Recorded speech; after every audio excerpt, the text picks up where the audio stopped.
नमस्कार। और परीक्षा मंच के ऑनलाइन प्लेटफॉर्म पे आपका हार्दिक स्वागत है। जैसा कि देखो, आ, हम जैसा कि आपको पता होगा, आपने कई मेरी क्लास ली होंगी पॉलिटी एंड गवर्नेंस। ठीक है, जो हम पॉलिटी पढ़ रहे हैं, राज्य व्यवस्था पढ़ रहे हैं देश की, तो वो तो हम पढ़ ही रहे हैं और उस पर हम कई हद तक आगे भी आ चुके हैं सरकार पर।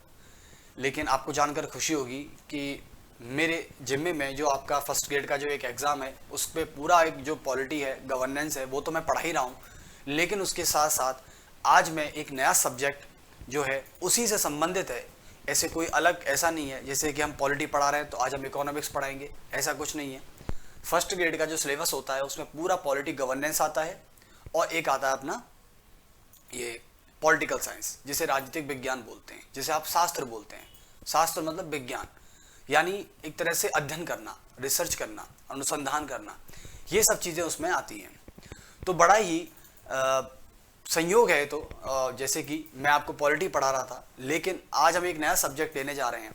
पॉलिटी चलती रहेगी, पॉलिटी गवर्नेंस कंटिन्यू रहेगी आपकी, लेकिन उसके साथ साथ हम पॉलिटिकल साइंस भी ले रहे हैं फर्स्ट ग्रेड के लिए।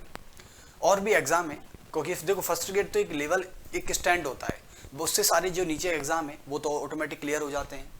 और बाकी के जो एग्ज़ाम है वो उनमें तो मेंशन नहीं करती है, लेकिन जो बड़े बड़े स्टेट सिविल सर्विसेज के एग्ज़ाम हुए, चाहे मैं यूपीएससी का एग्ज़ाम लूँ, चाहे मैं आरएएस का लूँ, चाहे मैं या पीसीएस का एग्ज़ाम लूँ, तो इसमें काफ़ी आपके लिए बेनिफिशियल होगी। और फर्स्ट ग्रेड के लिए तो है ही ऑप्शनली। ठीक है, तो आज हम राजनीति विज्ञान स्टार्ट कर रहे हैं, जो अलग एक सब्जेक्ट है, अपना अलग सब्जेक्ट है। तो यही चीज़ आज हम देखेंगे। पहली बात तो देखो, हमें बहुत ऐसा नहीं है कि आते आते ही वो चैप्टर स्टार्ट कर दिया, पढ़ा दिया, ये नहीं होना चाहिए। क्योंकि एक दिन तो सब्जेक्ट का इंट्रोडक्शन होना चाहिए कि सब्जेक्ट क्या है। ठीक है, यदि चैप्टर का इंट्रोडक्शन होता है तो आप बेसिकली चैप्टर के इंट्रोडक्शन में ये होता है कि आप सब्जेक्ट को समझ चुके होते हैं कि सब्जेक्ट की थीम क्या है। फिर चैप्टर का इंट्रोडक्शन देने में कोई आपत्ति नहीं होती और ना ही कोई इतना टाइम लगता है। लेकिन यहाँ तो बात हो रही है चैप्टर की, नहीं है। यहाँ तो बात अभी सब्जेक्ट की हो रही है कि विषय जो है वो नया आने वाला है। अब वो है राजनीतिक विज्ञान, यानी राजनीति विज्ञान, पॉलिटिकल साइंस ये है। जो कि आपने देखा होगा, कईयों ने बीए किया होगा 11th-12th से, तो उनको एक बुक मिली होगी राजनीति विज्ञान के नाम से। और फिर जिन्होंने अपना बीए किया उसके बाद एमए किया होगा, तो कई प्रकार से राजनीति विज्ञान की बुक आपको पढ़ने को मिली होंगी। लेकिन आज कंप्लीटेड दृष्टि से देखें तो उसी को हम स्टार्ट करने जा रहे हैं। ठीक है, बहुत आहिस्ता से पढ़ेंगे, शालीनता से पढ़ेंगे, क्योंकि ये सब्जेक्ट ही ऐसा है जिसमें हम जितना ज़्यादा सोचेंगे, मैं फिर कह रहा हूँ, जितना ज़्यादा सोचेंगे उतना ज़्यादा ही आप समझ पाएंगे। और यदि आपने किसी भी तरीके से कहीं भी मतलब फोकस नहीं कर पाए, तो कहीं ना कहीं आप किसी एक शब्द को मिस नहीं बल्कि पूरे टॉपिक को ही मिस कर देंगे।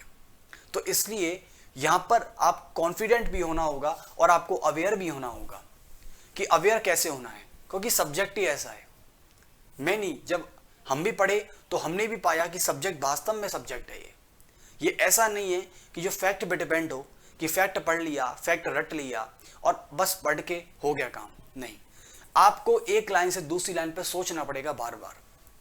ठीक है, हाँ, सारा काम मैं करूंगा, यहाँ पर नोट्स भी आपको प्रोवाइड कराए जाएंगे, समझाऊंगा भी मैं। बस आपको इतना सा करना है कि आंखें खुली रखनी है, चौड़ी रखनी है आंखें बिल्कुल, और हमेशा ऐसे रहना है, एक्टिव रहना है। मैं जिस स्टेटमेंट को लिखाऊं हमेशा एक्टिव रहना है, क्योंकि हर एक स्टेटमेंट पे अपनी एक डिमांड होती है। यदि आपने किसी भी तरीके से कोताही बरती तो ये सब्जेक्ट आपकी समझ से बाहर हो जाएगा। ठीक है, मैं ये कह दूं कि नोट्स के पढ़ने से आप सब समझ पाओगे तो नहीं। 1 पेज रट लोगे, 2 पेज रट लोगे, 3 पेज रट लोगे, मैं तो मैक्सिमम कहता हूं 20 पेज रट लोगे, लेकिन उसके बाद क्या होगा, उसके बाद सोचोगे तो क्या होगा। इसलिए बहुत ही बड़ा विषय नहीं है, लेकिन जब समझ के पढ़ा जाए, बड़ा विषय जरूर है लेकिन तरीके से पढ़ेंगे तो आपको चीजें क्लियर होती जाएंगी। ठीक है, अब जैसा कि देखो लेक्चर प्लान के अकॉर्डिंग देखें तो राजनीति विज्ञान का जो स्टार्टिंग है वो एक बड़ी ही सुंदर चीजों से होता है। और कैसे होता है मैं आपको बता दूं। पहले लिखने से पहले, लिखेंगे तो पूरी सब्जेक्ट में ही करीबन 302 या 303 घंटे के आसपास ये पूरा सब्जेक्ट माना जा रहा है, तो इतने टाइम लगेगा, 303 घंटे लगेंगे इसमें करीब। लेकिन बात यह है कि स्टार्टिंग कैसे करें। बहुत से बच्चे कंफ्यूज होते हैं कि सर राजनीति विज्ञान जो है उसकी स्टार्टिंग को कैसे माने और क्या है राजनीति विज्ञान। आज भी जब मैं कभी पॉलिटी गवर्नेंस पढ़ाता हूँ, जो आपको मैं पढ़ा ही रहा हूँ पॉलिटी गवर्नेंस, राष्ट्रपति उसमें चल रहा है, तो उसमें कई सारे बच्चे पूछते हैं कि सर राज्य व्यवस्था और राजनीति विज्ञान जो है, पॉलिटिकल साइंस जो है, उसमें क्या डिफरेंस है। तो बात छोटी सी है, मैंने एक शब्द जोड़ा है विज्ञान। और आप ये बताइए विज्ञान क्या करता है। विज्ञान अनुसंधान करता है, विज्ञान रिसर्च करता है। जैसे कि किसी ने बॉटनी से किया तो जीव विज्ञान हुआ, किसी ने मैथमेटिक्स ली तो वो क्या हो गया, ज्यामिति शास्त्र हो गया, या फिर बीजगणित शास्त्र हो गया। ठीक है, इसका मतलब ये हुआ कि ये वो विज्ञान वो है जो नगर, समाज, परिवार, व्यक्ति का अध्ययन करता है, और इसे ही राजनीति विज्ञान बोलते हैं। हाँ, इसमें अलग अलग अप्रोच रही होंगी, अलग अलग अप्रोच रही है, अलग अलग फिलोसफर ने, अलग अलग सोशोलॉजर्स होते हैं, उन्होंने, समाजशास्त्री हुए, अलग अलग दार्शनिक हुए, इन्होंने अपने अपने विचार दिए हैं। उन विचारों को पढ़ेंगे और उन पर हम अनुसरण करते हुए इसको आगे ले जाएंगे। तो आप सब्जेक्ट का नाम डालेंगे आज राजनीति विज्ञान, डालें।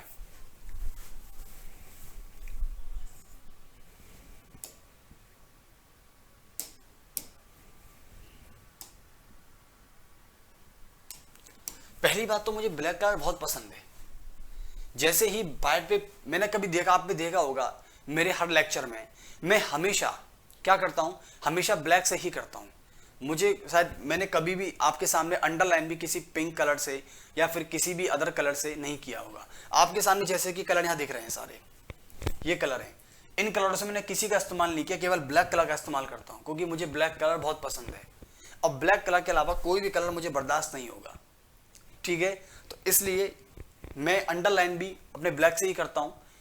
अंडरलाइन ना करके मैं उस पर पूरा सर्किल लगा देता हूं। मेरा एक तरीका है कि मैं ऐसे करके चलता हूं। ठीक है, तो मैंने कभी यूज ही नहीं किया, तो ये मत कहना कि सर यहां पर तो बहुत सारे कलर हैं, आप एक ही कलर यूज करते हैं। जी देखो, कभी कभी क्या होता है, मेरे बचपन में क्या हुआ था, एक छोटी सी टुकड़ा है, मैं बता दूं, एक पिंक कलर, ये पिंक कलर है, पिंक कलर की एक साइकिल लाई गई थी हमारे लिए। तो पिंक कलर की जो साइकिल थी ना, वो हमारे लिए लाई गई थी।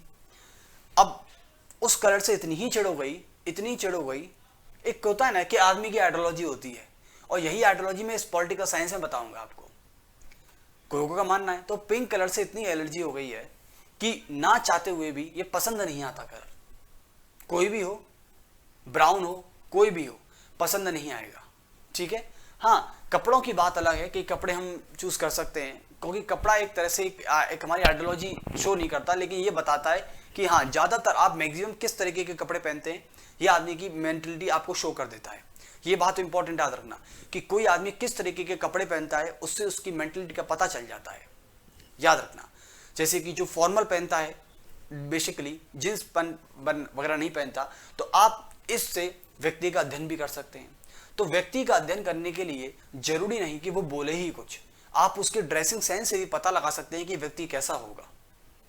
तो आज इसी प्रकार के कुछ अध्ययनों की बात करेंगे। सबसे बड़ी बात है, इसमें व्यक्ति का भी अध्ययन होगा।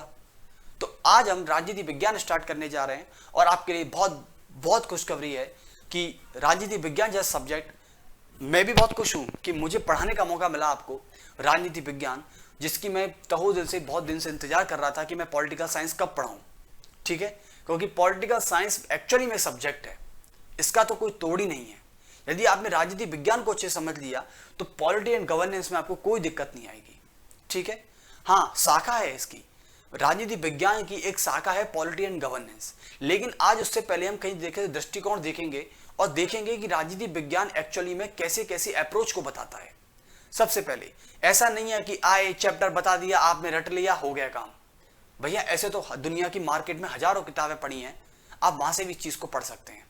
तो मैं यहाँ पर अवेलेबल नहीं होना चाहिए, लेकिन मेरा काम है कि उस चीज को डेवलप करना, और डेवलप करने के बाद वो चीज आप तक पहुंचाना।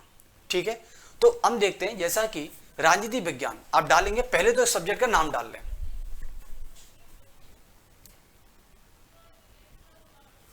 देखिए, इस सब्जेक्ट का नाम डालने से आपको यह पता लगेगा कि मैं किसकी बात आपसे कर रहा हूं एक्चुअली में।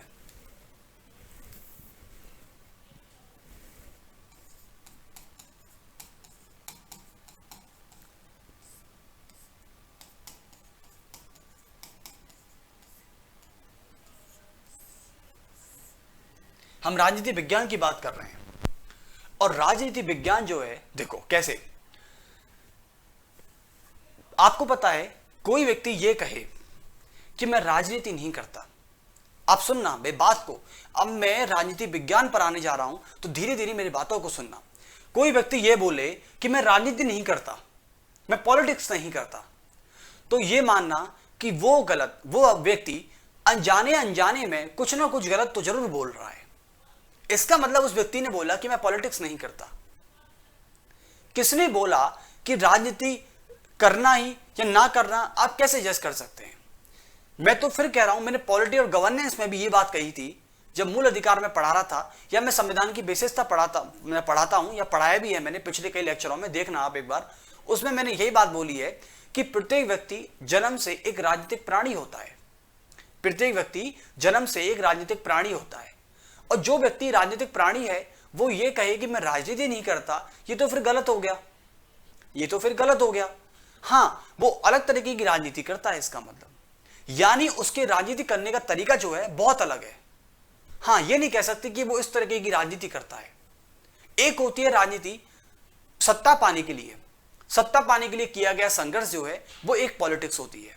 ठीक है, ये डेफिनेशन है, राजनीति की डेफिनेशन आप पाओगे तो एक होती है कि सत्ता पाने के लिए या शक्ति पाने के लिए या शक्ति का केंद्र बिंदु बनने के लिए किया गया संघर्ष ही राजनीति होती है। भाई पॉलिटिक्स का मतलब क्या हुआ, मैं आपको बताऊं, पॉलिटिक्स का मतलब यही होता है। पॉलिटिक्स, इसका हम बाद में बताएंगे कि ये शब्द आया कहां से, लेकिन अभी आप समझें कि राजनीति, पॉलिटिक्स, कोई व्यक्ति बोले कि मैं पॉलिटिक्स नहीं करता, तो उस व्यक्ति से कहना कि आप ये सोच समझ के बोल रहे हैं। यदि उस व्यक्ति ने गहनता से, वो पढ़ा लिखा होगा या कोई अच्छा सा कोई स्टेटस वाला व्यक्ति होगा, तो वो जरूर इस बात को एक बार सोचेगा कि मैंने कुछ गलत तो नहीं बोला, कुछ गलत तो नहीं बोला। हाँ, पॉलिटिक्स करने के दो तरीके हो सकते हैं। जैसा कि एक तरीके की पॉलिटिक्स क्या होती है कि कोई व्यक्ति सत्ता को पाने के लिए या पद को पाने के लिए जो संघर्ष करता है, जो संघर्ष करता है वह राजनीति होती है। जैसा कि आज आप देखते हैं चुनावों में कोई भी राजनेता अपनी गद्दी को पाने के लिए, अपनी सत्ता को पाने के लिए कितने सारे संघर्ष करता है। एक तरीके की पॉलिटिक्स वो होती है। ठीक है, या तो व्यक्ति ये कह दे कि मैं सत्ता पाने के लिए कोई संघर्ष नहीं कर रहा, मुझे सत्ता नहीं चाहिए, मुझे समाज में रहना है, सुकून से रहना है, परिवार में रहना है, तो इसका मतलब वो दूसरी तरीके की पॉलिटिक्स करता है, वो इस तरीके की राजनीति नहीं करता जो सत्ता को पा रहे हैं लोग। ठीक है, तो ये कहे तो व्यक्ति समझ जाता है कि व्यक्ति थोड़ा स्टेटस वाला है और थोड़ा सोच समझ के बोल रहा है। लेकिन कोई व्यक्ति इस तरीके का प्रमाण दे कि मैं राजनीति ही नहीं करता, तो वो व्यक्ति, मैं ये कहता हूं, सबसे बड़ा महाझूठ है। या तो वो जानता नहीं राजनीति के बारे में, और या वो सोच समझ के नहीं बोल रहा। तो उससे एक बार जरूर टोक कर पूछना कि क्या आप राजनीति नहीं करते। हर व्यक्ति, मैं तो कहता हूं कि इंडिया का 148 करोड़ जनसंख्या है, चाइना से 29 लाख पार हो चुकी है, 57 लाख पार हो चुकी, 29 लाख पार हो चुकी है। मैं तो फिर भी कहूंगा कि इंडिया सबसे पॉपुलस मोस्ट जो कंट्री है वो ये इंडिया है। मैं उन सभी नागरिकों से पूछना चाहता हूं, बच्चे से भी, बच्चे का भी राजनीति का में रोल होता है, आपको पता नहीं होगा। यानी वो समाज में जब खेलने बाहर निकलता है और किसी भी एक्टिविटी में जब वो लीन हो जाता है, तो इसका मतलब उसमें भी राजनीति का बड़ा योगदान होता है। यानी 5 साल का बच्चा भी राजनीति करता है। लेकिन राजनीति के दो परिप्रेक्ष्य होते हैं। एक तो होती है सत्ता पाने के लिए किया गया संघर्ष, वो राजनीति है। ठीक है, और दूसरा होता है कि यदि आप समाज में रहकर उनकी क्रियाओं को देखते हो, उनकी घटनाओं को देखते हो, उनकी समस्याओं को देखते हो, उन पर अध्ययन करते हो, यह भी एक तरीके की राजनीति है।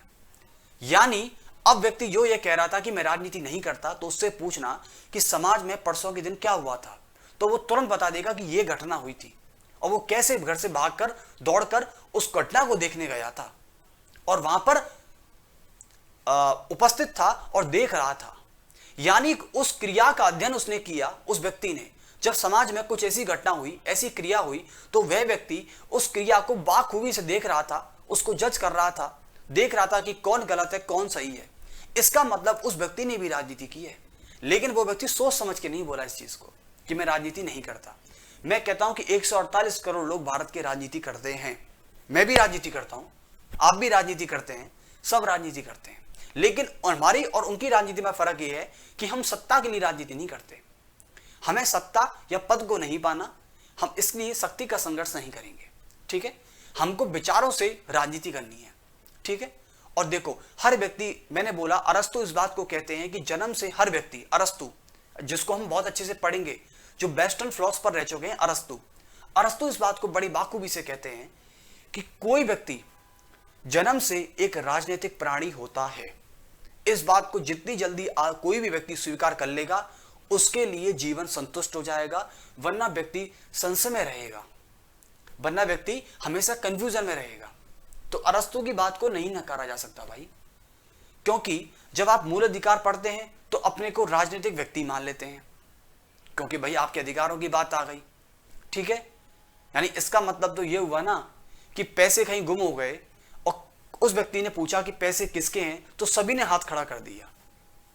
यानी अब इसका मतलब क्या हुआ, यदि सरकार अधिकारों की बात करती है तो सभी व्यक्ति राजनीतिक व्यक्ति बन जाते हैं कि हम राजनीतिक व्यक्ति हैं, हम राजनीतिक प्राणी हैं।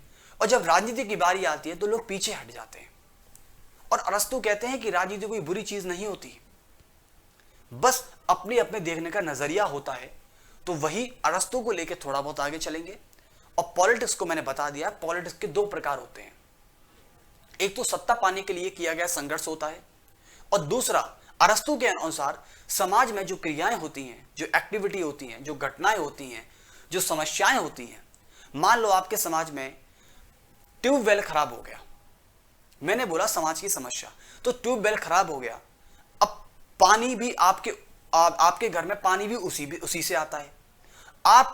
आपके पास कोई भी कंप्लेंट आती है, कोई भी पड़ोसी आपसे क्या कह रहा है, अरे मिस्टर गुप्ता जी ये पानी नहीं आ रहा है ट्यूबवेल में, तो आपका क्या रिएक्शन होगा, अरे मत आने दो कोई दिक्कत नहीं, अरे आपको भी पता है आप प्यास से मर जाओगे ट्यूबवेल के बिना।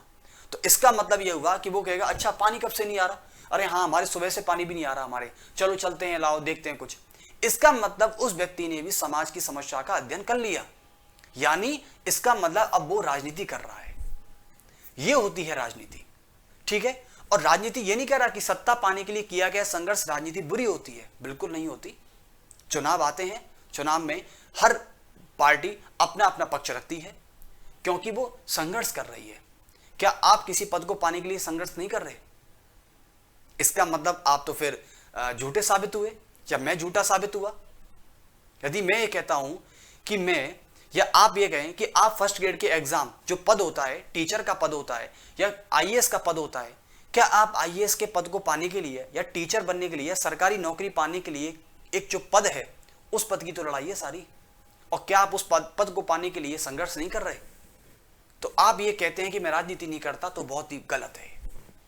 यानी आपने जब सरकारी एग्जाम की तैयारी की है तो आपने किसी पद के लिए की है, और पद को पाने के लिए किया गया संघर्ष ही क्या कहलाता है? राजनीति कहलाता है। तो बस व्यक्ति की यही मानसिकता है। तो इसका मतलब मुझे पहले राजनीति विज्ञान को पढ़ाने से पहले मुझे पॉलिटिक्स को समझाना होगा आपको।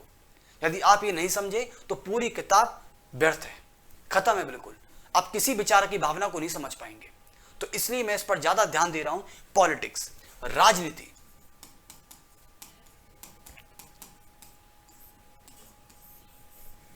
लड़ाई इस बात की है सारी।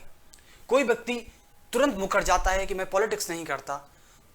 यदि पॉलिटिक्स नहीं करता, ठीक है, वो व्यक्ति वृद्ध है, 79 साल का है, मान लो, चलो ठीक है, वो सरकारी एग्जाम की तैयारी नहीं कर सकता, ठीक है, चलो ठीक है, उसको कोई पद की लालसा नहीं है, उसे इलेक्शन में जाना नहीं, उसे ना तो कोई एमएलए बनना है, ना एमपी बनना है, ना कोई प्रधानमंत्री बनना है, ठीक है, और उसे कोई सरकारी एग्जाम की तैयारी करनी नहीं करनी। इसका मतलब उसे अपने जीवन में पद की कोई लालसा नहीं है। लेकिन वह व्यक्ति भी राजनीति कर रहा है इस वक्त। क्यों? क्योंकि वह समाज में जब तक कोई आदमी बैठा होता है तो वो पॉलिटिकल एक प्राणी होता है, स्पीसीज होता है। और कोई भी राजनीतिक प्राणी समाज में बैठा है ना, तो इसका मतलब वो कोई ना कोई तो रिसर्च जरूर कर रहा होगा समाज के बारे में।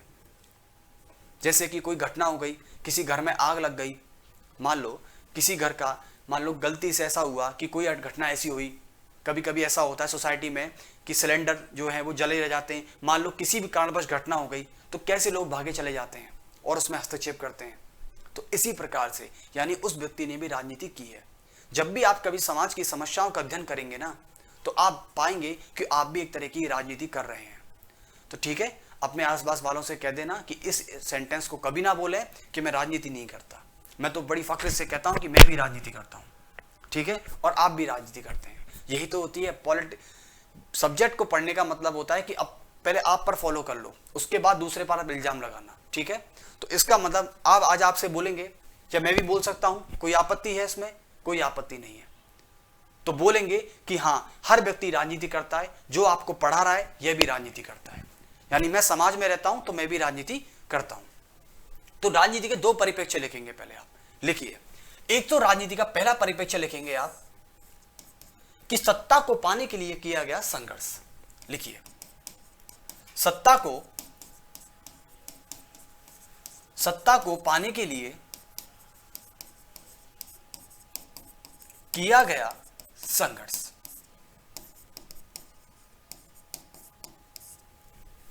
और दूसरी राजनीति जो होती है, एक होती है यदि आप समाज में समाज की या राज्य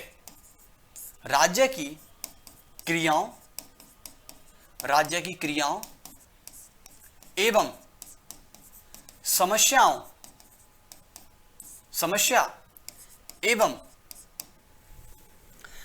समाज की, या तो समाज की या राज्य की, एक ही बात है, क्योंकि समाज बना उसके बाद राज्य बना, ठीक है। तो समाज की या राज्य की क्रियाओं एवं समस्याओं एवं व्यवहार घटनाओं का अध्ययन करें, उसे क्या कहते हैं? राजनीति कहते हैं। यानी दो परिप्रेक्ष्य हो गए। यदि आप इस वाले परिप्रेक्ष्य में नहीं हैं तो इसका मतलब यह हुआ कि आप इस वाले परिप्रेक्ष्य में जरूर बैठे होंगे। यानी, और मैं मानता हूं कि देश का कम से कम 50% से ज्यादा आम आदमी इस कैटेगरी में बैठा हुआ है। तो इस शब्द को गलत नहीं कर सकते, लेकिन अब लड़ाई इस बात की हो रही है कि सबसे ज्यादा बेस्ट डेफिनेशन किसको माना जाता है। लड़ाई इस बात की है। और मैं आपको बता दूं, यह राजनीति की बहुत ही पारंपरिक परिभाषा है। क्या है? पारंपरिक, इसे कहते हैं पारंपरिक परिभाषा।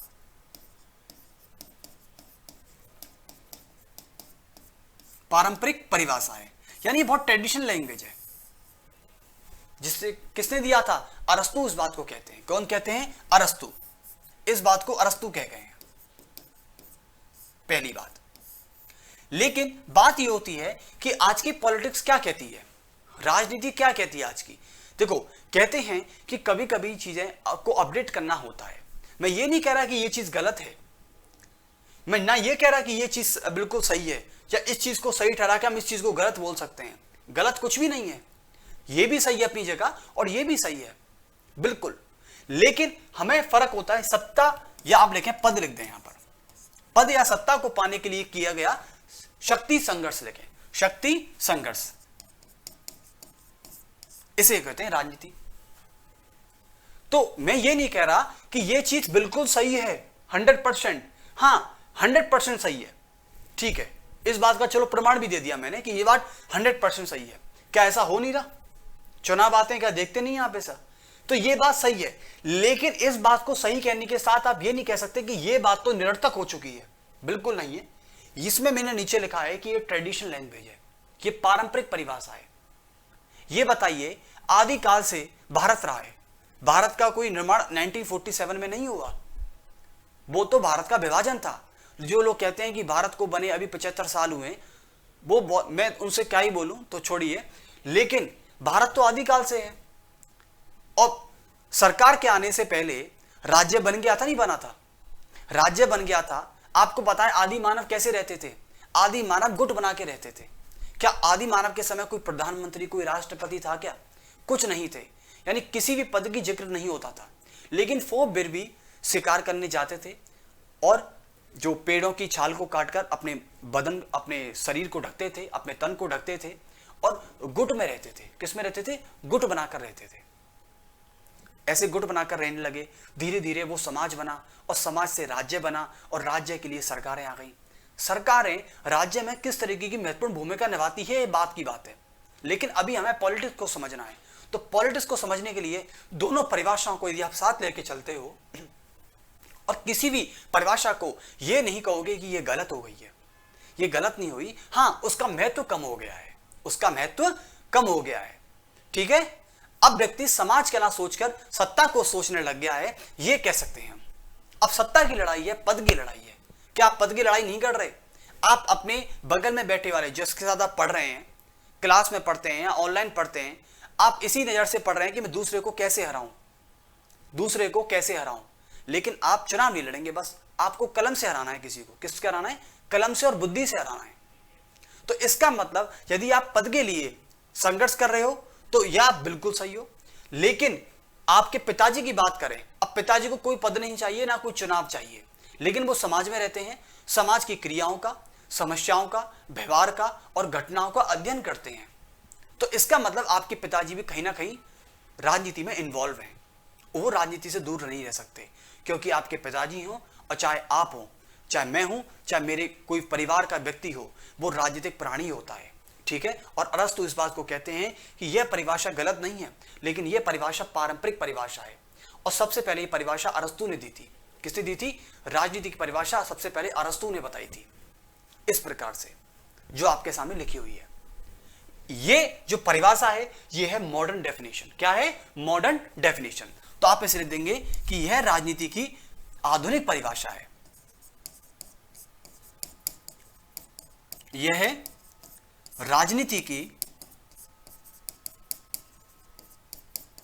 आधुनिक परिभाषा है।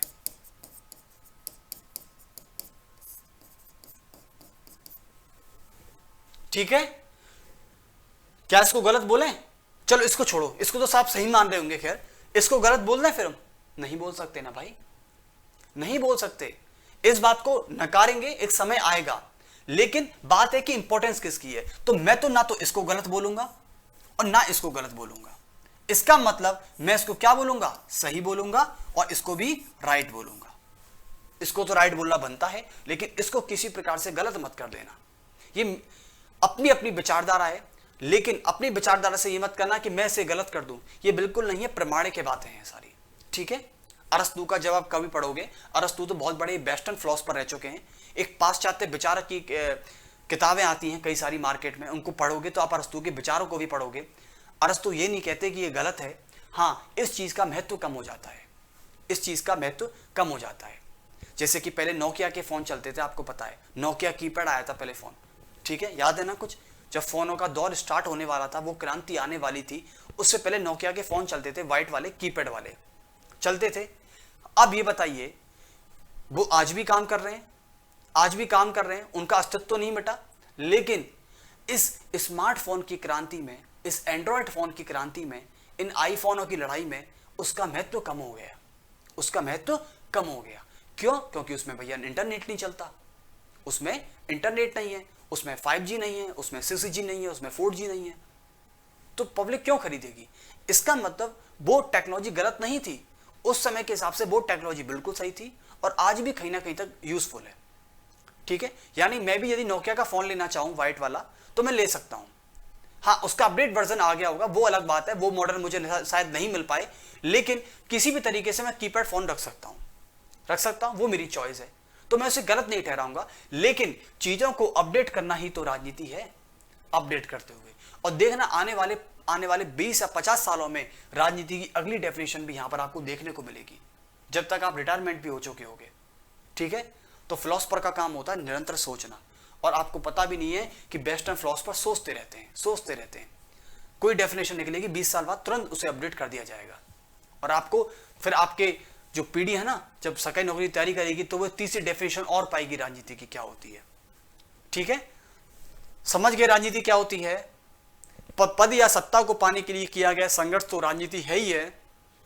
लेकिन यदि कोई व्यक्ति बोले कि मैं राजनीति नहीं करता, तो उसे पहली वाली डेफिनेशन, अरस्तु की डेफिनेशन बता देना कि अरस्तु इस बात को कह गए हैं कि समाज में रहने वाला हर व्यक्ति यदि क्रियाओं में इन्वॉल्व होता है, समस्याओं में इन्वॉल्व होता है या व्यवहार में इन्वॉल्व होता है, ठीक है, जैसे कि किसी व्यक्ति की जब मृत्यु हो जाती है समाज में, तो 100 लोग क्या बोलते हैं? अरे यार कितना अच्छा आदमी था, कितना अच्छा आदमी था, या उस पर अध्ययन करेंगे, यार एक जब अभी व्यक्ति जो खत्म हुए उन पर यार कितना अच्छा काम किया था उन्होंने कुआं खुदवाया था हमारे लिए।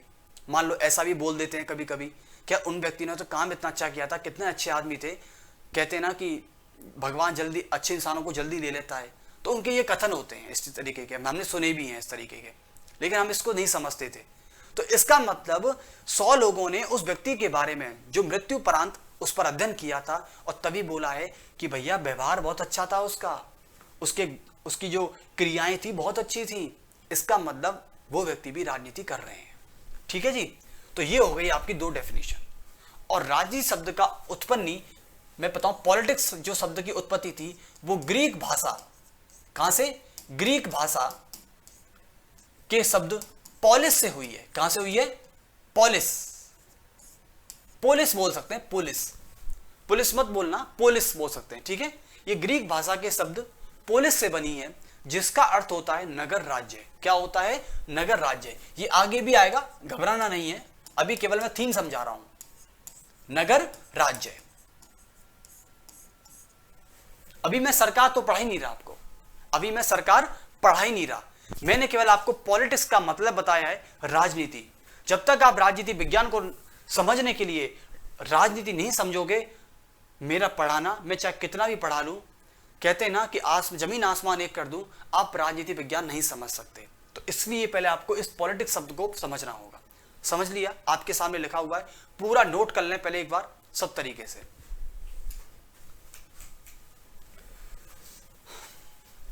आप एक बार नोट कर लें ये पूरा।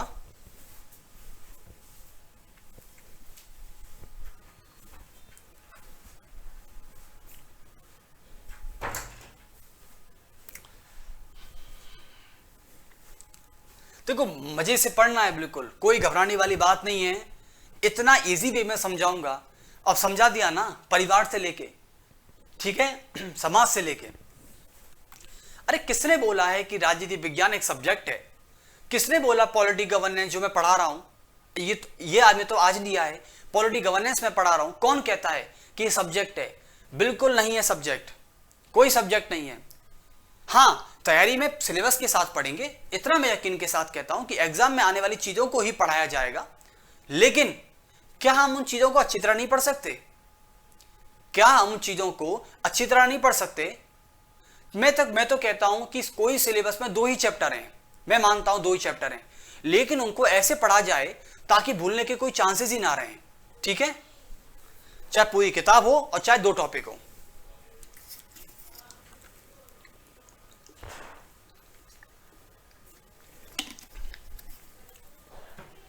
अब मैं दूसरी स्टेज पर आने वाला हूं, आइए। तो ये तो थी राजनीति की परिभाषा, जिसको आगे यूज करते रहेंगे, घबराने वाली बात नहीं है। लेकिन मेरा मन था कि मैं पॉलिटिकल साइंस को पढ़ाने से पहले पॉलिटिक्स को बता दूं। जी, पॉलिटिक्स को बता दूं, ये है क्या चीज है, लोग इसमें बड़ा कंफ्यूज रहते हैं, तो मैंने बता दी।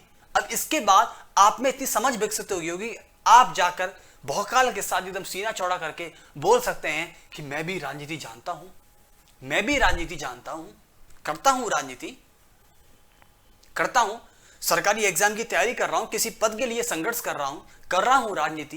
क्या बुराई है इसमें?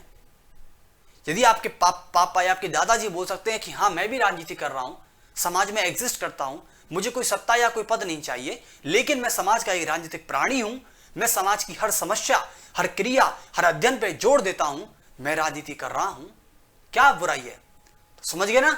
तो इसका मतलब दोनों सही है।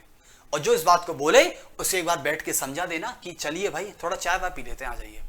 अब वो कहेगा अरे चाय नहीं, चाय बाद में पियेंगे। अरे नहीं नहीं, आइए आइए आइए, चाय पीजिए, हम देंगे आपका चाय का बिल, आइए आइए आप चाय। उस व्यक्ति को समझा के बोल देना, उस व्यक्ति को समझा देना, इतना मत समझा देना कि 20 मिनट में वो पक जाए। पकाना नहीं है उसे, क्योंकि आप तो स्टूडेंट हैं, आपको तो कह रही थी कैपेसिटी है, लेकिन कोई व्यक्ति नहीं समझेगा। उस व्यक्ति को जाके बैठा के 7 मिनट के अंदर पूरा कंक्लूजन समझा देना, वो आपकी हाँ में हाँ मिलाएगा कि हाँ अच्छा अच्छा ऐसा, अरे वाह। तो इसका मतलब उस व्यक्ति को भी आपने पूरी तरह सेटिस्फाई कर दिया। ठीक है, तो यही मैं बात कहना चाह रहा हूं कि 7 मिनट के अंदर चाहे किसी को बात समझानी हो तो आप इससे भी समझा सकते हैं। डेफिनेशन प्रमाणिक है, ये मॉडर्न है और ये है। यदि कोई व्यक्ति कहे कि मुझे पद या सत्ता की भूख नहीं है तो मैं राजनीति नहीं करता, अच्छा तो आ जाइए अपने अरस्तु की डेफिनेशन पर, उसको लपेटिए, उसको लपेट लीजिए कि आ जाइए आप भी। आप राजनीति नहीं करते, ठीक है, आपको पद सत्ता नहीं चाहिए, आइए तो हम आपको एक और डेफिनेशन बताते हैं अरस्तु की, आइए, ठीक है, वो गलत नहीं है लेकिन उसका महत्व कम हो गया है आज, ठीक है, बस इतनी सी बात है। तो लिख देंगे कि इसका महत्व जो है वो कम हो गया है, इसका महत्व जो है वो क्या हो गया है, कम हो गया है। इसका महत्व कम हो गया है, बस इतनी सी बात है। अपडेट तो देखो हर चीज का आता है, अपडेट तो हर चीज का आता है। मैं तो ये कहता हूं ये मेरा शरीर है, आज के 50 साल बाद क्या मेरा शरीर ऐसा ही रहेगा क्या? नहीं होगा। यदि मैं 70 साल का, 80 साल का, 90 साल का हो जाऊंगा तो क्या मैं इस तरीके से बोल पाऊंगा क्या? इतने कॉन्फिडेंस से, इतने जोश के साथ खड़ा रह पाऊंगा? अरे 90 साल का वृद्ध व्यक्ति इतना खड़ा कैसे हो सकता है? अब ये जेन्युइन सी बात है कि मेरा महत्व कम हो जाएगा, मेरा महत्व कम हो जाएगा, यानी मेरी जगह कोई और ले लेगा। तो सीधी सी बात है, कोई चीज दुनिया में फिक्स नहीं है, कोई चीज फिक्स नहीं है। चाहे एक पेड़ की पत्ती क्यों ना हो, पेड़ की पत्ती भी मौसम आने पर पतझड़ होता है, झड़ जाती है, उसकी जगह नई पत्ती आ जाती है। यानी अपडेट कहते ना कि परिवर्तन ही दुनिया का नियम है। तो परिवर्तन ही दुनिया का नियम है, ये कहने का प्रयास कर रहा है कि कोई भी चीज दुनिया में गलत नहीं है। यानी अरस्तु के द्वारा दी गई ट्रेडिशनल जो डेफिनेशन थी, जिसको पारंपरिक परिभाषा बाद में कहा गया, पहले इसको पढ़ा गया, इसको अपनाया गया और इसको बाद में बोला गया कि हां ट्रेडिशनल डेफिनेशन है, ठीक है, यही बात है। बस बात फर्क इतनी थी कि इसका स्थान किसी और ने ले लिया, लेकिन गलत नहीं है वो चीजें सारी। अब मेरा कोई स्थान मेरी जगह ले लेगा आकर, तो मैं ये कोई व्यक्ति या आप जब मुझे कभी देखेंगे कि जैसे भी आप मुझे देखेंगे कि जो सर ने हमको पढ़ाया था, आज इनकी एज पे 95 है, 92 है, 92 ईयर्स है, 95 ईयर्स के हैं, तो ये थोड़ी ना बोलेंगे अरे यार वो सब तो गलत थे, ऐसा थोड़ी ना बोलेंगे। बोलेंगे कि अपनी जगह उस समय जब पढ़ा रहे थे वो तो वो भी बहुत अच्छे थे।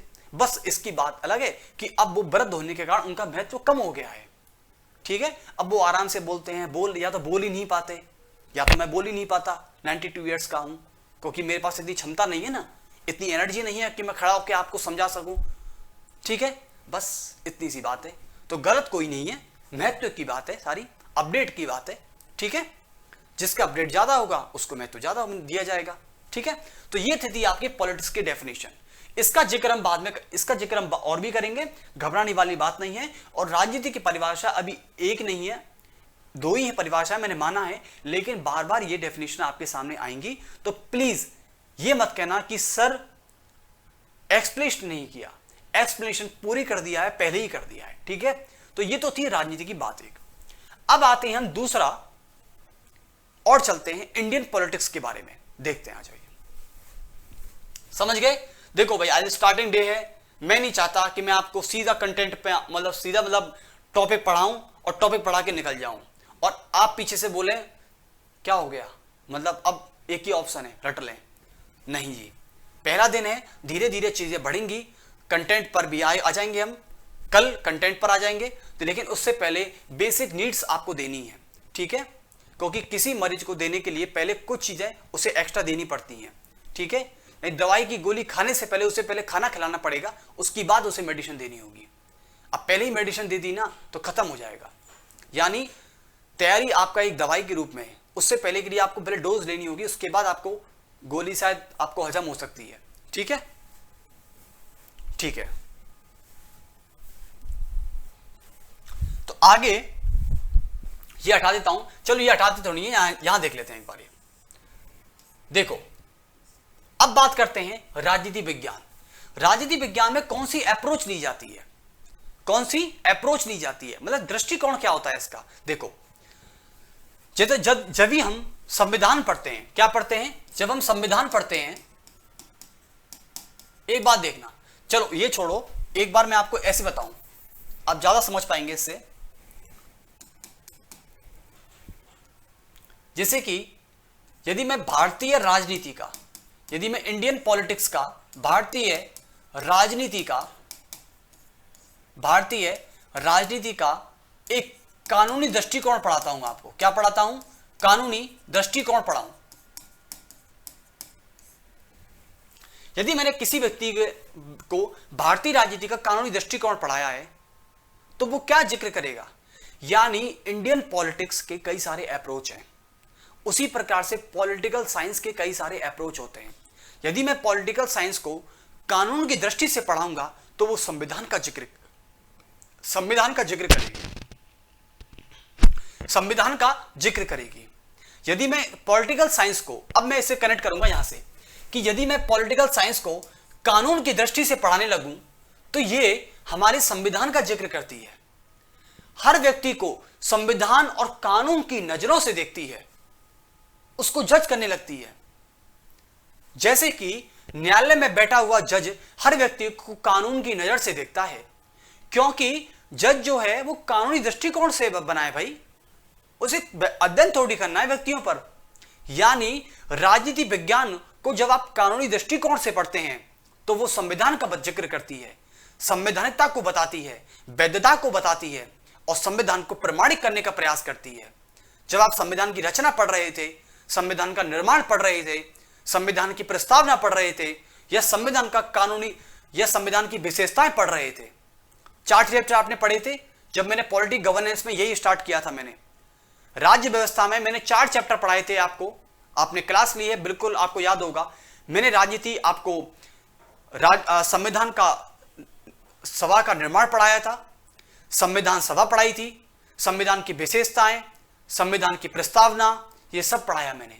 यानी इसका मतलब ये हुआ कि जब संविधान के बारे में कोई चीज अपनाई जाती है या संवैधानिकता की बात की जाती है तो वह राजनीति विज्ञान का कानूनी दृष्टिकोण होती है। तो लिखेंगे तो राजनीति विज्ञान का कानूनी दृष्टिकोण हमको क्या बताता है? संविधान की रचना, संविधान की रचना और संविधान की कार्य प्रणाली बताता है। क्या बताता है? कार्य प्रणाली। ठीक है जी, संविधान की रचना और संविधान की कार्य प्रणाली बताता है। यानी जब राजनीति विज्ञान को आप कानूनी दृष्टिकोण से पढ़ते हो, इसका पूरा नाम होता है legal approach to the study of political science. क्या होता है? Legal approach to the study of political science. इसका मतलब यह हुआ कि यदि आप पॉलिटिकल साइंस को कानून की दृष्टि से पढ़ते हो तो संविधान को एक कानूनी किताब मानते हो और संविधान की सभा की बात करते हो, संविधान की प्रस्तावना की बात करते हो, संविधान कैसे काम करता है इसकी बात करते हो, तो इसका मतलब आप पॉलिटिकल साइंस की लीगल अप्रोच का अध्ययन कर रहे हैं। किसका अध्ययन कर रहे हैं? लीगल अप्रोच का अध्ययन कर रहे हैं जी। अब दूसरा अप्रोच क्या आता है? दूसरा अप्रोच आता है कि यदि आप पॉलिटिकल साइंस को हिस्टोरिकल अप्रोच से पढ़ते हो। कैसे पढ़ते हो? हिस्टोरिकल अप्रोच से। तो आप पॉलिटिकल साइंस को यानी राजनीति विज्ञान को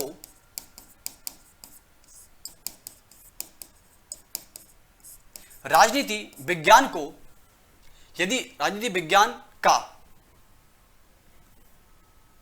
लिखें, राजनीति विज्ञान का यदि आप ऐतिहासिक अप्रोच पढ़ते हो, ऐतिहासिक हिस्टोरिकल दृष्टिकोण, ऐतिहासिक दृष्टिकोण पढ़ते हो, इसे कहते हैं हिस्टोरिकल अप्रोच।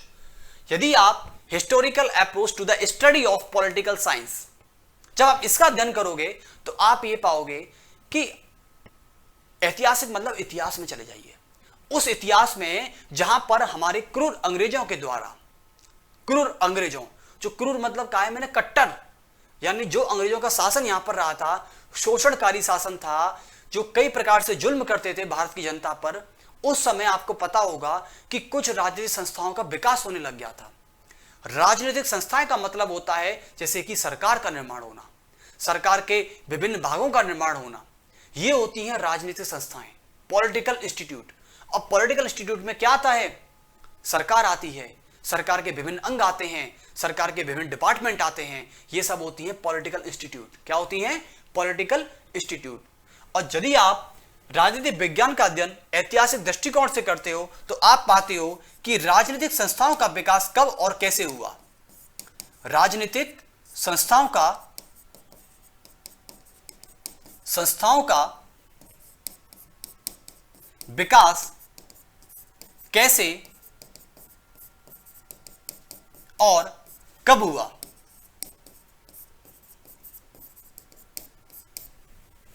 ठीक है, यानी राजनीतिक संस्थाओं का मतलब होता है कि कोई भी, जैसे कि आपने बताया कि सरकार कैसे बनी, सर सरकार क्या है, तो भैया सरकार पढ़ा तो रहे हैं पॉलिटिक गवर्नेंस में, ये या चलो पढ़ा रहे हैं, ये जो हुआ संविधान, लेकिन जब हम पढ़ाते हैं कि ये सरकार कैसे बनी, यानी सरकार की द्विसदनीय प्रणाली ब्रिटेन से ली गई थी, इसका मतलब ब्रिटेन से लिया जाना क्यों और कैसे बनी, तो इसका मतलब आपको आंसर मिल गया होगा।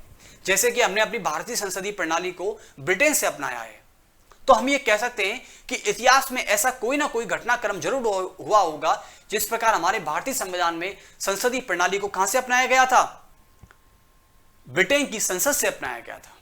तो इसका मतलब संसद जो है वो राजनीतिक संस्था है, पॉलिटिकल इंस्टीट्यूट है।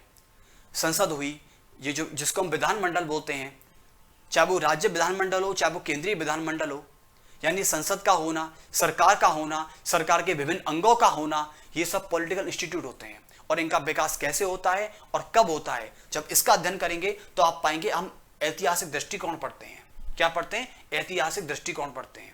ठीक है जी, यानी ये भी एक क्या है, पॉलिटिकल साइंस है, ये भी एक पॉलिटिकल साइंस है, लेकिन बस अप्रोच का फर्क है।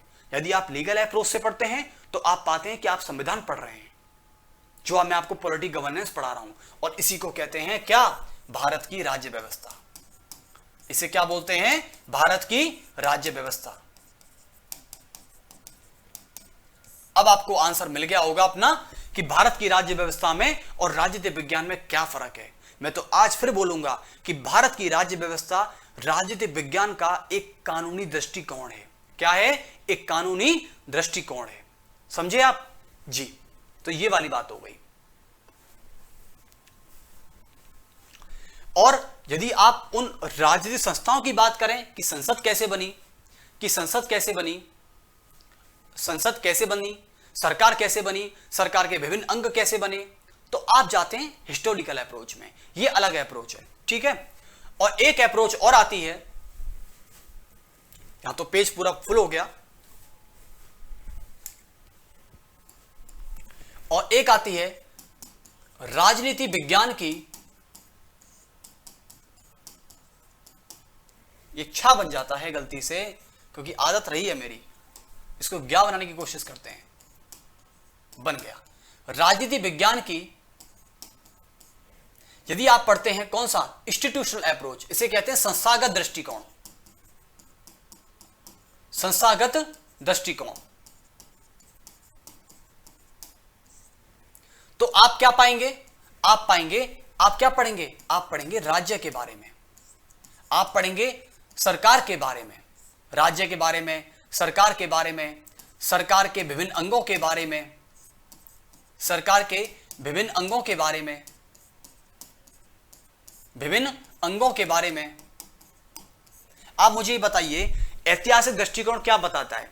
ऐतिहासिक दृष्टिकोण ये बताता है, यदि मैं अपने ऐतिहासिक दृष्टिकोण की बात करूंगा, यदि आप मुझे हिस्टोरिकल अप्रोच से देखते हो, तो मैं एक राज्य संस्था हूं जिसका विकास कैसे होता है और कब होता है, आप ये पढ़ते हैं। जैसे कि आपको पता है 1919 का मॉन्टेगू चेम्सफोर्ड रिफॉर्म और 1935 का भारत शासन अधिनियम ये बताता है कि भारत में कई प्रकार की राजनीतिक संस्थाएं बन चुकी थी। तो इसका मतलब ये हुआ कि 1919 का मॉन्टेगू चेम्सफोर्ड सुधार हो, ठीक है, या फिर 1935 का भारत शासन अधिनियम हो, ये बताते हैं कि पॉलिटिकल इंस्टीट्यूट कैसे बने थे भारत में। इसे कहते हैं historical approach to the study of political science, ठीक है। और यदि मैं संविधान के बारे में बताऊं आपको, या पॉलिटिक गवर्नेंस जो पढ़ रहे हैं अभी हम, यदि मैं संविधान बताऊं, संविधान के आने वाले अंदर आर्टिकल बताऊं, अनुच्छेद बताऊं, तो आप ये कह सकते हैं कि sir legal approach to the study of political science. और यदि मैं आपसे कहूं कि मैं राजनीति विज्ञान की संस्थागत दृष्टिकोण के बारे में बात करूं, यदि मैं आपको राज्य के बारे में पढ़ाता हूं, सरकार के बारे में पढ़ाता हूं, सरकार के विभिन्न अंगों के बारे में पढ़ाता हूं, या आपको मैं मौलिक अधिकार पढ़ाता हूं, या आपको मैं मौलिक कर्तव्य पढ़ाता हूं,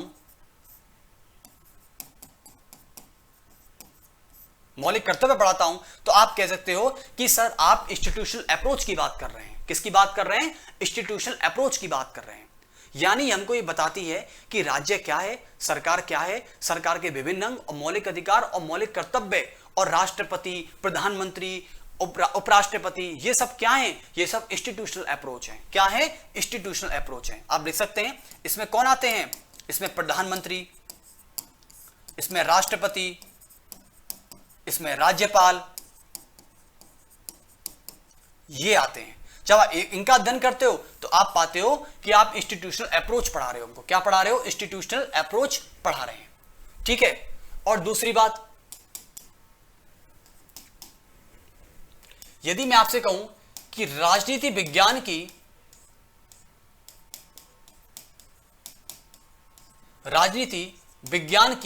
यदि मैं आपसे विज्ञान की politico sociological approach, political sociological approach पढ़ाऊंगा आपको, तो आप ये कह सकते हो कि सर आप हमें क्या पढ़ा रहे हैं? आप हमें समाजशास्त्र पढ़ा रहे हैं, यानी राजनीति का समाजशास्त्रीकरण पढ़ा रहे हैं। यानी आप हमें यह बताने की कोशिश कर रहे हैं कि आपका जो परिवार है, आपका जो समाज है, वो क्या है? एक समाजशास्त्र है। और राजनीति क्या होती है? समाज का अध्ययन करना होती है। तो ये बताती है कि समाज या नगर राज्य का अध्ययन करना, नगर राज्य का अध्ययन करना, नगर राज्य का अध्ययन करना,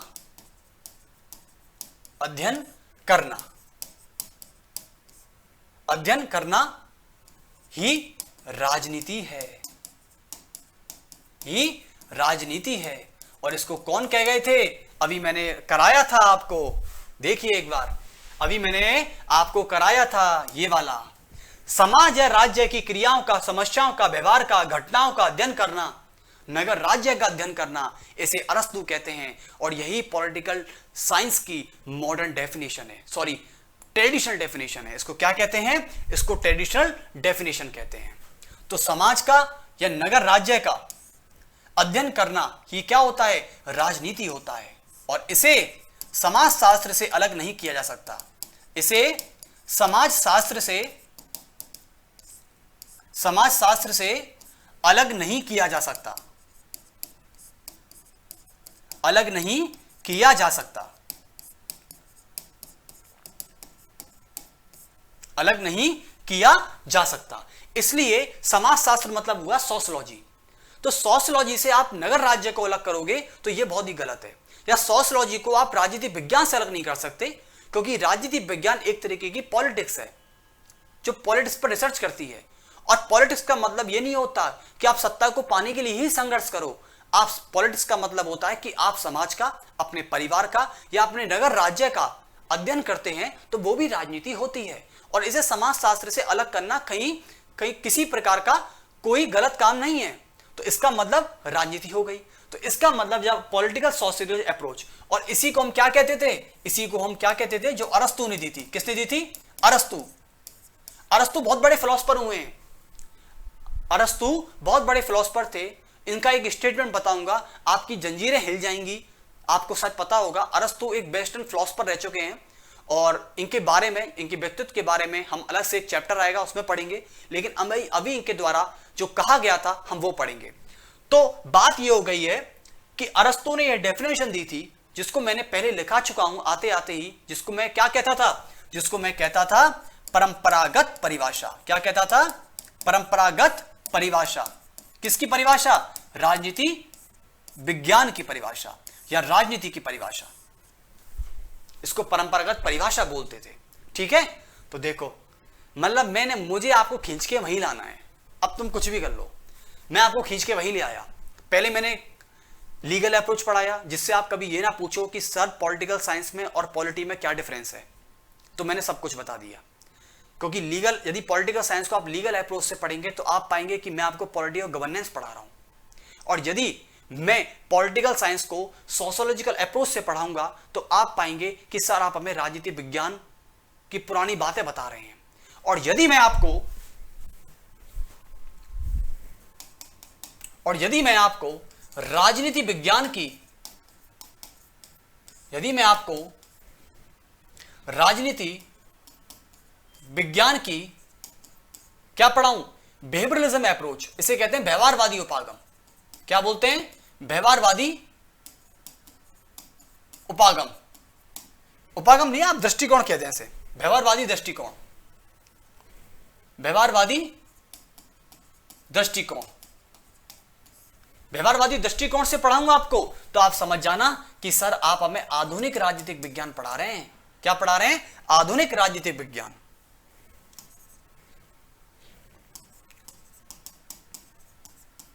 जो हम पढ़ेंगे आधुनिक राजनीति, एक मिनट, आधुनिक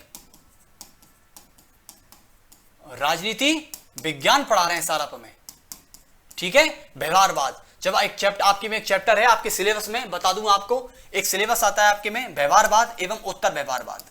क्या आता है? व्यवहारवाद एवं उत्तर व्यवहारवाद। ये बहुत बड़ा एक इंपॉर्टेंट है, जो बहुत ही बताएगा आपको ये किस प्रकार से काम करता है। ये चैप्टर है आपका नेक्स्ट चैप्टर, अभी नहीं आएगा, लेकिन इससे पहले आपको दो चीजें पढ़नी होंगी, मैं फिर बता दूं। लीगल अप्रोच मैं आपको पॉलिटी और गवर्नेंस में पढ़ा रहा हूं, ठीक है, बात स्पष्ट हो गई। यानी legal approach to the study of political science, इसका मतलब मैं बता रहा हूं आपको कि आप पॉलिटी गवर्नेंस पढ़ रहे हैं, जो कि मैं ही पढ़ा रहा हूं आपको। तो लीगल अप्रोच को रख दो साइड में, रख दिया। अब आते हैं राजनीति विज्ञान की ये हिस्टोरिकल। हिस्टोरिकल मतलब आप इतिहास में चले जाओ। आपने इतिहास के मॉन्टेगू चेम्सफोर्ड सुधार और मार्ले मिंटो रिफॉर्म और भारत शासन अधिनियम 1935 पढ़ लिया, इसका मतलब आपने हिस्टोरिकल अप्रोच पढ़ ली पॉलिटिकल साइंस की। अब कहते हैं कि सर हमें राज्य पढ़ा दीजिए, सरकार पढ़ा दीजिए, मौलिक अधिकार मैंने आपको करा दिए हैं, मौलिक कर्तव्य, प्रधानमंत्री, राष्ट्रपति, राज्यपाल पढ़ेंगे। तो आप कहते हैं सर हमें पॉलिटिकल साइंस की इंस्टीट्यूशनल अप्रोच पढ़ा रहे हैं। और यदि मैं राजनीति विज्ञान की पॉलिटिको सोशियोलॉजिकल अप्रोच पढ़ाता हूं, तो समझ लेना अरस्तु पर आ चुके हैं। यानी हम पॉलिटिकल साइंस में कदम रख चुके हैं। क्या रख चुके हैं? कदम। ये होती है पॉलिटिकल साइंस एक्चुअली में जो आप पढ़ेंगे, और ये होती है आधुनिक, इसको भी हम कहां से पढ़ेंगे? यहां से पढ़ेंगे। इसे कहते हैं आधुनिक राजनीतिक विज्ञान, आधुनिक राजनीति विज्ञान।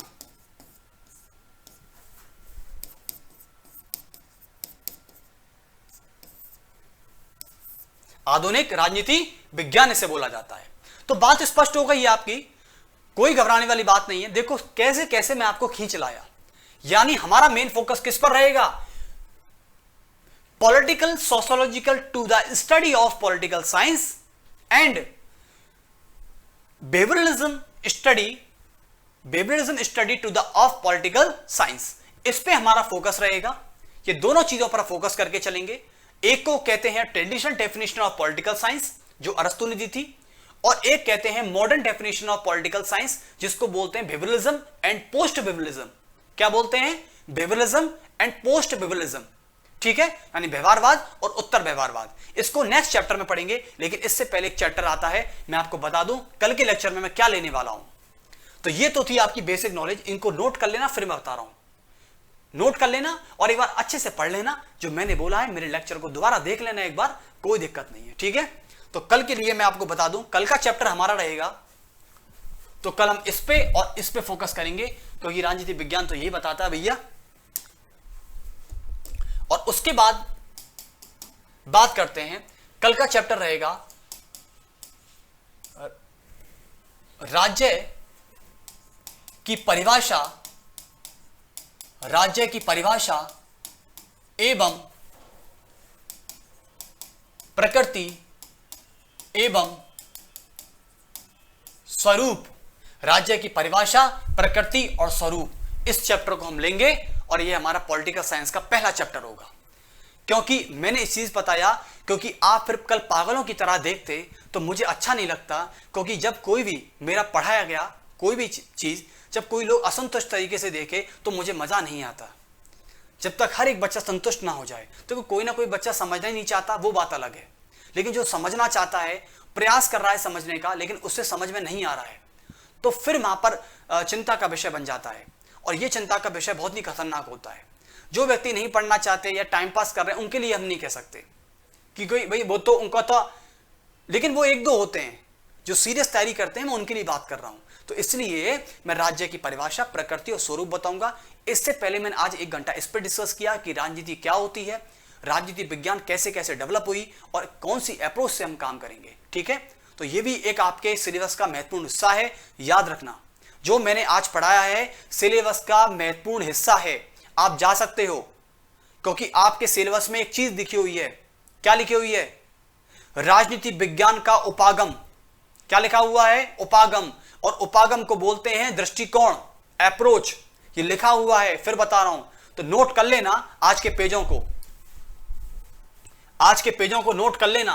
ये सारी चीज लिखी हुई है आपके सिलेबस से, सारी चीज आपके सिलेबस में है, ये सारी चीज आपके सिलेबस में है, कहीं कोई दिक्कत नहीं है। ये सारी चीजें आपके सिलेबस में मिलेगी, क्योंकि एक उपागम शब्द है ना आपका, ये उपागम यही बताता है कि आप दृष्टिकोण की बात करते हैं। किसकी बात करते हैं?